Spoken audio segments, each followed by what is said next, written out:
Okay, so today's vlog is about breastfeeding and body policing, and one might ask what that one thing has to do with that other thing, and the answer is I'm not entirely sure, but for me, they have a whole lot to do with each other. In my own personal experience, breastfeeding and body policing are something which came together and caused a bit of a body policing kind of breastfeeding lactatory epiphany. Breastfeeding also completely changed the way I viewed my body and pretty specifically my breasts, but also my body as a whole. And it made me determined never to let my body be policed again. What breastfeeding did for me in terms of body policing was recognizing just how much my body was being policed, and not by any one specific person or agency or thing or what institution or whatever, but just generally I was existing according to, or my body was existing according to what I thought was expected of me or expected of it. So prior to breastfeeding, I now realize in retrospect, I was very much existing under the hegemony, the patriarchal capitalist hegemony, if you will, of being unduly concerned with how I felt my body was measuring up compared to the standard of what was expected. And I don't say that being dramatic, I say that because, again, it was the case. I'm talking about dressing, I'm talking about like, literally measuring up, I'm talking about aesthetic, and I'm also talking about behavior, like the way I behave towards my body, and according to what I felt was expected or how acceptable or not I felt my body was. So, in a sense, really, the freeing of my breasts to breastfeed actually was a kind of metaphor for the freeing of myself and the freeing of the rest of me, and the freeing of me to have acceptance about the rest of my body. And actually, to cut out all the, analysis or whatever, it actually just made me refuse to have my body policed. It's like freeing myself through breastfeeding was like a refusal to any longer have my body policed. And it sounds like quite a self-obsessive thing to be constantly self-conscious about the way one appears to be according to some arbitrary standard that is real or imagined or constructed.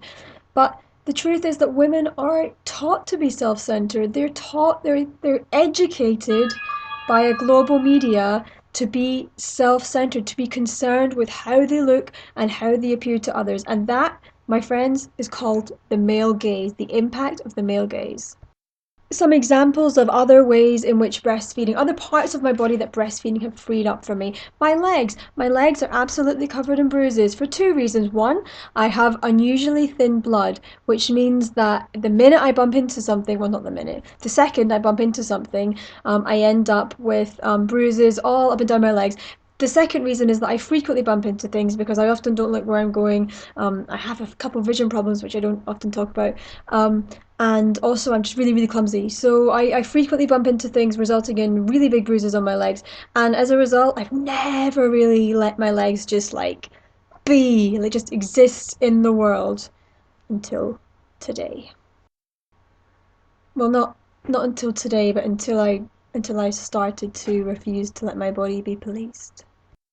I also have a C-section scar, which by the miracle of modern medicine can no longer be seen, or modern surgery can no longer be seen, but still, I have a C-section scar, meaning I had a baby, meaning I also have stretch marks. Oh, all this doesn't matter because my body refuses to be policed anymore. And of a somewhat lesser concern, because no one ever really looks there, I also have really difficultly cracked heels because I spend a lot of time not wearing shoes and in mud and generally not moisturizing my feet because, like, I don't have time to moisturize my feet. And the other thing that's been weirdly freeing, Please ignore the cat. The other thing that's been weirdly freeing has been to be able to vlog without makeup on. Like, I do most, if not all, of my vlogs without makeup on, and it doesn't matter because, like, no one cares. And if they do care, then they're also culturally indoctrinated. The other revelatory experience I've had is that it's hot, and when it's hot, I don't like wearing many clothes. And that's okay too. Because, like, not wearing many clothes has nothing to do with whether or not I want to have sex, whether I'm available for you to yell stuff at me, or anything else, or any other connotation that is culturally attributed to wearing very short shorts. Through breastfeeding, I not only got to give my daughter some awesomeness, but I also got to personal realization, a stage of personal realization where I now refuse to have my body be policed. So I guess there's this stuff all the time about, breastfeeding is great because breast is best, and I don't like that phrase, but anyway, breast is best and you're doing the best thing for your child, and, like, you have health benefits for you. But I just did not anticipate this amazing kind of feeling of sudden revelation, personal revelation, and that ignition of a spark of personal activism kind of inside my soul, after embarking on a breastfeeding journey.